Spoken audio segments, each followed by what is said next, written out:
Olá pessoal, tudo bem? A gente vai dar continuidade à nossa aula, né, sobre a primeira lei da termodinâmica. Na aula passada a gente tratou um pouco sobre as mudanças infinitesimais, né, na energia interna.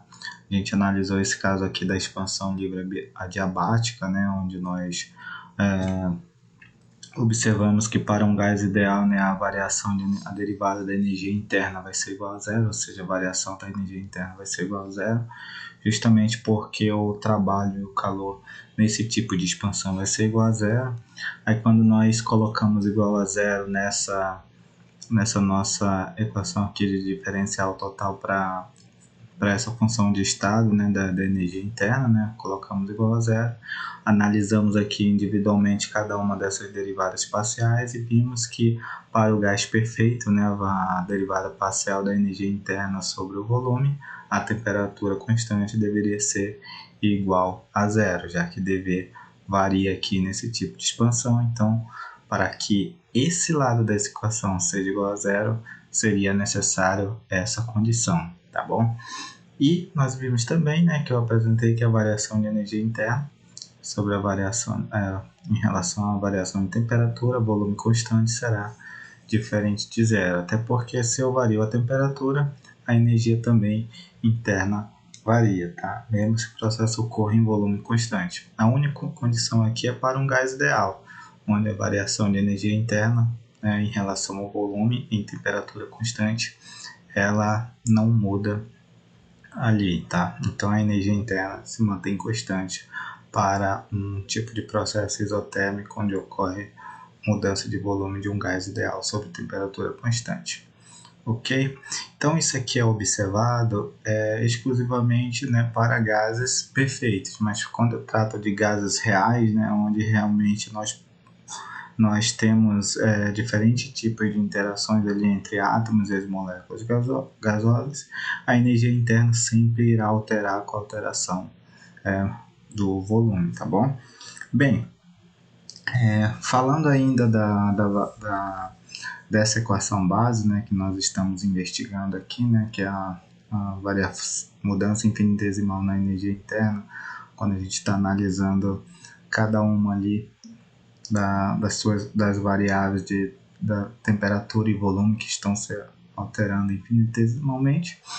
E ainda analisando para esse tipo de situação, nós vemos que ocorrer em sistema fechado, né, essa mudança infinitesimal nessa energia interna vai ser sempre proporcional, né, às mudanças infinitesimais no volume e na temperatura, ou temperatura e volume, tá bom?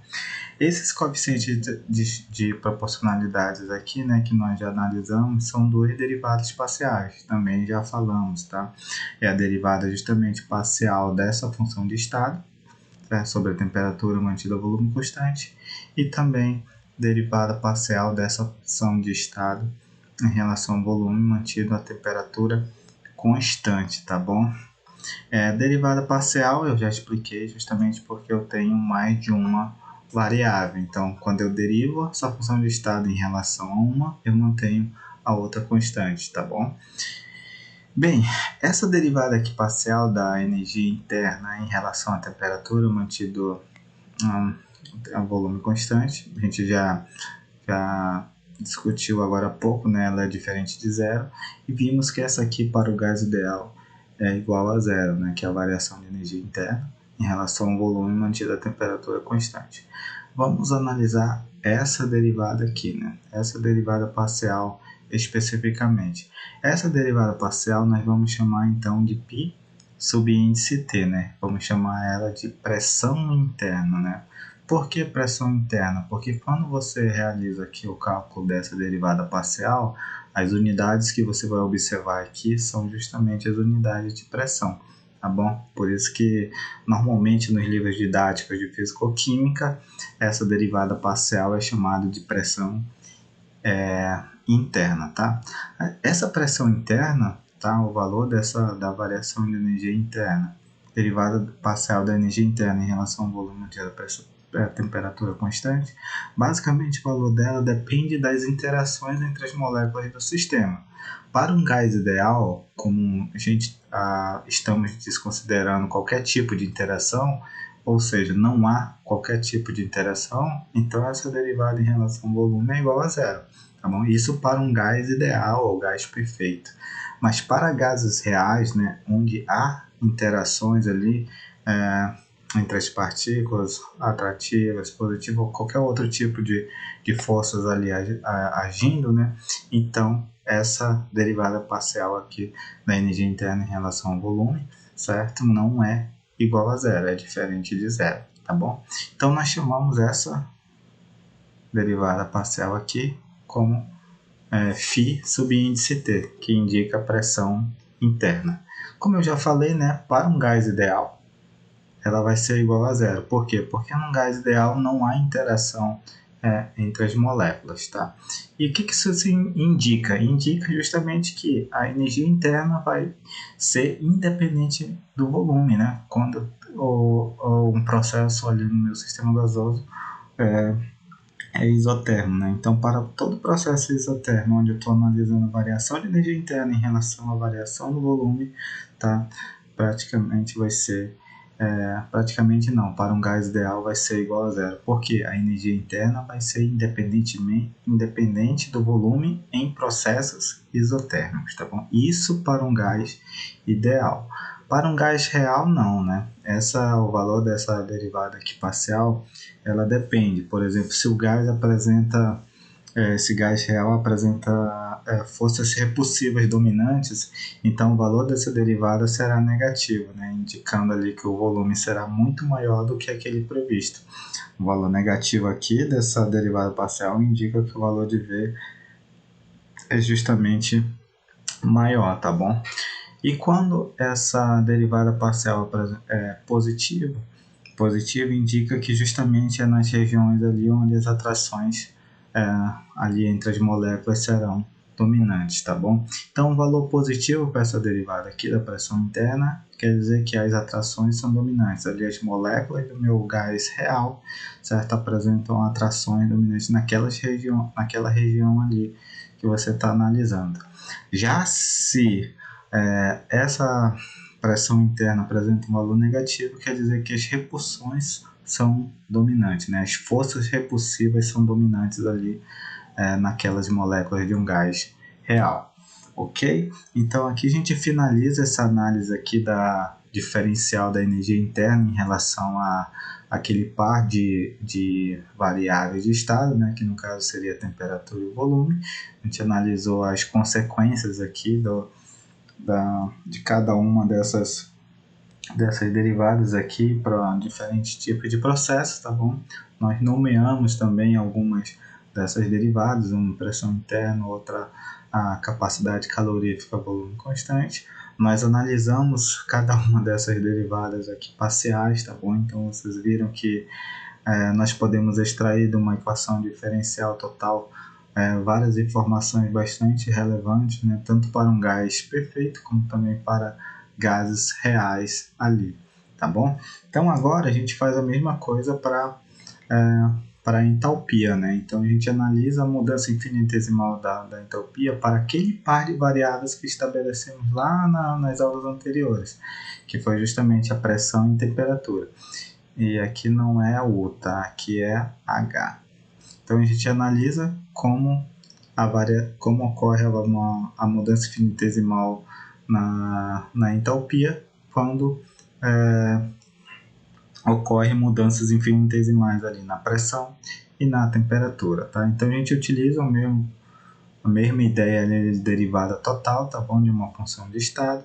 Você faz uma soma ali das derivadas parciais dessa função de estado em relação a cada uma de suas variáveis, tá? E aí você analisa para cada processo. Por exemplo, vamos supor que o processo ocorre em pressão constante. Se o processo ocorre em pressão constante, quando eu faço a diferencial de uma constante é igual ao quê? A zero. Então, P é constante, diferencial de P é igual a zero. Se a diferencial de P é igual a zero, isso aqui é zero. Zero vezes essa derivada aqui é igual a zero. Qual é o termo que sobra? Só esse aqui, que é justamente o que eu coloco aqui, ó, tá? Essa derivada parcial da entalpia em relação à temperatura, mantido em pressão constante, nós denominamos de capacidade calorífica em pressão constante, ou simplesmente pelo símbolo CP, tá bom? Então, aqui nós vemos novamente já uma grandeza que já estudamos ali nas aulas passadas, que é justamente a capacidade calorífica em pressão constante. O que você faz aqui agora, né? Então, simplesmente faz o mesmo processo que eu fiz ali para analisando a mudança infinitesimal na energia interna, né? Você rearranja, já substitui essa derivada aqui parcial pelo símbolo aqui CP. Então, você coloca, depois simplesmente integra, tá? Quando você faz a integração aqui, você obtém então a variação de H. Você está integrando nesse intervalo de temperatura, né? Uma temperatura final, temperatura inicial. Aqui não é CV, tá? É CP. Esqueci de trocar a letra, tá? Então, quando você faz essa integral, você simplesmente sabe que em pressão constante, né? A variação de entropia é o quê? É o calor ali absorvido ou emitido pelo teu sistema, tá bom? E, ok, a gente faz então variação de entalpia, que é igual a capacidade calorífica, que no caso nós estamos tirando para fora da integral, né? Nós estamos assumindo que CP aqui vai ser constante nesse intervalo de temperatura considerado. CP normalmente depende da pressão e temperatura, tá? Então, dependendo ali do intervalo de temperatura que você está assumindo, a capacidade calorífica ali do teu sistema pode variar. Mas aqui não, nós estamos simplificando, né? Então, nós estamos assumindo que CP é constante, colocamos ele para fora da integral e apenas avaliamos ali esse intervalo de temperatura dt, tá bom? Por isso que dá delta T. Certo? Então, aqui que é uma propriedade extensiva, nós podemos transformar essa capacidade calorífica em pressão constante em uma intensiva. Eu divido ela pela quantidade de matéria N e coloco N aqui na frente, tá? Para ficar equivalente. Eu também posso transformar essa grandeza aqui, nessa capacidade calorífica aqui, em capacidade calorífica em pressão constante, ou calor específico em pressão constante, onde eu simplesmente divido a capacidade calorífica em pressão constante pela massa ali. Então, nós obtemos essas relações aqui, que nada mais são do que aquelas relações ali da definição de calor que vimos lá quando nós estávamos tratando da definição de calor, né, e suas consequências. Mas aqui nós sabemos que o calor em pressão constante nada mais é do que a variação de entalpia, né, o que nós vimos nas aulas anteriores também. Ok? Então, é assim que a gente trata mais ou menos dessas funções de estados aqui. Nós analisamos a variação infinitesimal delas em termos de cada uma das variáveis. E vocês estão observando, né, que dependendo das condições do processo, né, que está ocorrendo, você obtém algumas conclusões bem interessantes, assim, né? São conclusões que a gente já viu, mas que a gente utiliza esses conhecimentos mesclados para chegar a algumas interpretações mais claras, né? Porque muitas das vezes essas equações aqui são simplesmente impostas para você, né? Vocês não entendem de onde vieram toda essa equação. Não é simplesmente colocada, mas como vocês estão vendo aqui, é uma equação deduzida a partir do cálculo diferencial. Ok? Então, vamos lá. Só resumindo aqui, então, quando sistemas gasosos realizam qualquer processo em pressão constante, nós sabemos que a variação de entalpia, né, isso aqui já foi discutido, é igual à quantidade de calor absorvido ou liberado pelo sistema. Tá? Então, nós sabemos também que o calor absorvido ou liberado pelo sistema é diretamente também relacionado à diferença de temperatura. Tá?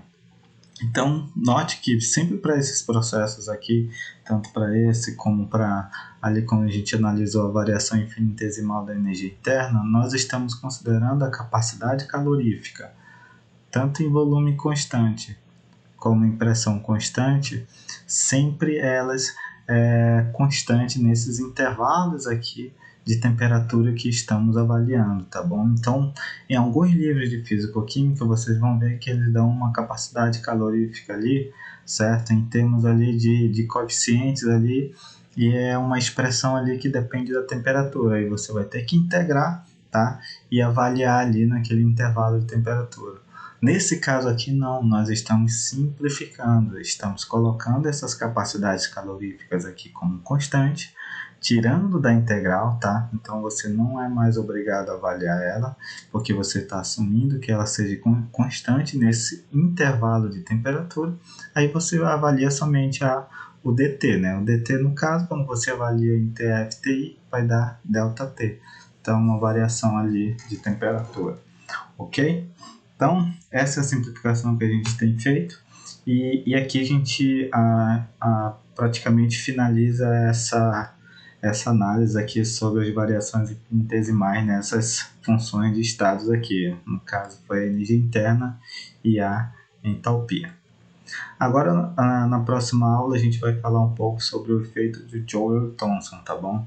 Esse efeito é muito importante, principalmente quando você quer realizar a liquefação dos gases, ou seja, transformar ali da fase gasosa para a fase líquida, tá? Então, esse efeito é muito importante, é muito utilizado na indústria, assim, ou em alguns pontos assim, tecnológicos, onde você está interessado ali para em fazer determinado gás, tá bom? Então é isso, a gente vai estudar na próxima aula, né? Não se assuste com um monte de equação aqui, eu vou tentar simplificar para vocês, tá? Esse efeito de Joule-Thomson é um pouco complexo, né, de entender, mas eu espero que na próxima aula vocês possam compreender a ideia por trás desse efeito, tá bom? Então, até a próxima aula, vou fechar aqui para a gravação. A gente se encontra na próxima.